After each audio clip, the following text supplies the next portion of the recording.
Hello दोस्तों, स्वागत है आपका अपने चैनल डीएलएड क्लासेस में।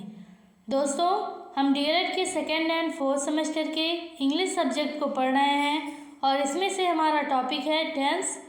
टेंस से हमारा फ्यूचर टेंस चल रहा है और ये फ्यूचर टेंस का लास्ट फॉर्म है, यानी फ्यूचर परफेक्ट कंटिन्यूअस टेंस। आज हम इसके इंट्रोगेटिव सेंटेंस को पढ़ेंगे। इससे पहले इसके अफर्मेटिव और निगेटिव सेंटेंस हो चुके हैं। आज ये हमारा टेंस का लास्ट टॉपिक है, यानी फ्यूचर परफेक्ट कंटिन्यूअस टेंस का लास्ट टॉपिक इंट्रोगेटिव सेंटेंस है। तो चलिए देखते हैं इसके बनाने के नियम क्या होते हैं, इसके फार्मूले क्या होते हैं और इस पे वाक्यों को बना के देख लेते हैं। तो इंट्रोगेटिव सेंटेंस को कैसे बनाएंगे? अगर प्रश्नवाचक शब्द पहले हो तो सबसे पहले हम क्या लिखेंगे? विल या शैल का ऊपर देखिए यहाँ पे लिखा हुआ है। यदि प्रश्नवाचक शब्द पहले होता है तो सबसे पहले हम विल या शैल का प्रयोग करेंगे। फिर कर्ता को लिखते हैं, फिर हैव बीन को, फिर वर्ब का फर्स्ट फॉर्म उसमें आईएनजी लगाते हैं, फिर ऑब्जेक्ट को लिखते हैं, फिर समय दिया रहता है निश्चित समय के लिए सिंस, अनिश्चित समय के लिए फॉर लगाते हैं और फिर समय को लिखते हैं और लास्ट में प्रश्नवाचक चिन्ह अवश्य लगाते हैं। ये तो हमारा यदि प्रश्नवाचक पहले था उसके लिए था। चलिए देखते हैं यदि प्रश्नवाचक बीच में होता है तब कैसे बनता है। यदि हमारा प्रश्नवाचक शब्द बीच में हो तो उसकी अंग्रेजी हम क्या करेंगे? सबसे पहले लिखेंगे क्वेश्चन वर्ड को, फिर हम विल या शैल लगाएंगे जैसा हमारा सब्जेक्ट रहेगा सब्जेक्ट के अनुसार। यदि हमारा सब्जेक्ट आई और वी रहे तो शैल, शेष सभी सब्जेक्ट के साथ विल का प्रयोग करेंगे। फिर सब्जेक्ट को लिखेंगे, फिर हैव लगाएंगे, फिर बीन, फिर क्रिया यानी वर्ब के फर्स्ट फॉर्म में आईएनजी लगाकर ऑब्जेक्ट को लिख देते हैं, फिर सिंस लगाते हैं या तो फॉर लगाते हैं या फिर टाइम और फिर क्वेश्चन मार्क का चिन्ह। तो ये तो हमारे फार्मूले थे कि हम कैसे बनाएंगे इंट्रोगेटिव सेंटेंस को। और ऊपर वाला यदि प्रश्नवाचक शब्द पहले रहे उसके लिए यूज करेंगे, नीचे वाला यदि प्रश्नवाचक शब्द बीच में रहे तो उसके लिए बनाएंगे। तो ये थे हमारे फ्यूचर परफेक्ट कंटिन्यूअस टेंस के इंट्रोगेटिव सेंटेंस बनाने के नियम। चलिए इस पे हम वाक्यों को भी बना के देख लेते हैं। जैसे दिया हुआ है पहला वाक्य कि क्या वह 1 महीने से पत्र लिख रहा होगा। तो देखिए क्या पहले शब्द आया है, यानी प्रश्नवाचक शब्द हमारा सबसे पहले है, तो ये हम ऊपर वाला लगाएंगे। तो यहाँ देखिए हमारा सब्जेक्ट वह है, इससे हमको पता चल गया कि विल लगेगा हेल्पिंग वर्ब। तो देखिए सबसे पहले विल लगा दिए हैं, फिर सब्जेक्ट हैव को लिख दिए हैं, ही को लिख दिए हैं, फिर क्या लगा दिए हैं? हैव बीन लगा दिए हैं। फिर काम कौन सा हो रहा है? तो लिखने का, उसकी अंग्रेजी होती है राइट, उसमें आईएनजी फॉर्म हो जाएगा राइटिंग। फिर लिखेंगे ए लेटर, हमारा ऑब्जेक्ट हो जाएगा।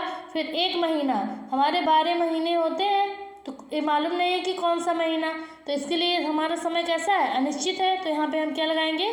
फॉर लगाएंगे। फिर 1 मंथ, 1 महीने की अंग्रेजी हो जाएगी 1 मंथ।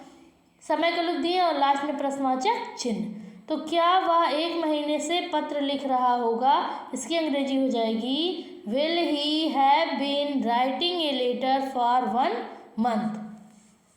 तो ये तो हमारा यदि प्रश्नवाचक शब्द पहले ही होता है। चलिए अब देख लेते हैं दूसरा, यदि प्रश्नवाचक शब्द बीच में हो उसके लिए दिया है वह सुबह से क्यों खेल रही होगी। तो क्यों देखिए बीच में आया है क्वेश्चन वर्ड हमारा, इसकी अंग्रेजी सबसे पहले लिखेंगे। वाई मीन्स होता है क्यों। ही हमारा सब्जेक्ट ही है, इसके लिए हम बिल लगाएंगे। फिर ही यानी सब्जेक्ट को लिखेंगे, फिर हैव बीन लिखेंगे। फिर काम खेलने का हो रहा है, खेलने की अंग्रेजी होती है प्ले, उसमें आईएनजी लगाएंगे तो प्ले का आईएनजी फॉर्म हो जाएगा प्लेइंग। समय देखिए हमारा सुबह है तो सुबह निश्चित समय होता है, इसलिए यहाँ पे क्या लगाए हैं? सिंस लगाए हैं और समय यानी मॉर्निंग को लिख दिए हैं और लास्ट में प्रश्नवाचक चिन्ह लगा दिए हैं। तो वह सुबह से क्यों खेल रही होगी, इसकी अंग्रेजी हो जाएगी why will he have been playing since morning. तो ये हमारा फ्यूचर परफेक्ट कंटिन्यूअस टेंस के 2 वाक्य थे, दोनों को हमने बना के देखा और दोनों वाक्य के फार्मूले को भी देखा कैसे बनते हैं। आई होप आपको ये समझ में आया होगा। तो आप लोग इस पर अभ्यास कीजिएगा और बनाइएगा टेंस को और अच्छे से अपने एग्ज़ाम की तैयारी कीजिएगा और वीडियो को लाइक कीजिएगा। देखिए आज हमारा टेंस का जो टॉपिक है वो ख़त्म हो गया है। टेंस से आपको पहले टॉपिक बताए थे। तो आज हमारा ये पहला टॉपिक टेंस ख़त्म हो चुका है, जिसमें हम लोगों ने टेंस पढ़े, टेंस के प्रकार पढ़े और उन प्रकारों के फॉर्म को पढ़ा, जिससे हमारे कुल 12 टेंस बने थे। इन 12 टेंस से हम बनाने के नियम कैसे बनते हैं, वाक्यों को बनाकर, सब चीज़ हमने देखा और सब चीज़ों पे आप अच्छे से तैयारी कीजिएगा। इसके बाद हमारा अगला टॉपिक आएगा जो हमारा ग्रामर रहेगा। ग्रामर में आपके जितने भी ग्रामर होते हैं, जैसे अल्फ़ाबेट से स्टार्ट करेंगे कि अल्फ़ाबेट क्या होते हैं, कितने प्रकार के होते हैं, और फिर पार्ट ऑफ स्पीच, ये सारी चीज़ें सीखेंगे। उसके बाद जब वो ख़त्म हो जाएगा उसके बाद अगली टॉपिक सीखेंगे। तो मंडे से हम क्या करेंगे, एक नया टॉपिक सीखेंगे। तो हमारे चैनल से जुड़े रहिएगा अच्छे कंटेंट के लिए और अच्छे से समझने के लिए। हमारे वीडियो को लाइक कीजिएगा, चैनल को सब्सक्राइब कीजिएगा और अपने दोस्तों और मित्रों के साथ अवश्य शेयर कीजिएगा। तो मंडे को मत भूलिएगा वीडियो देखना।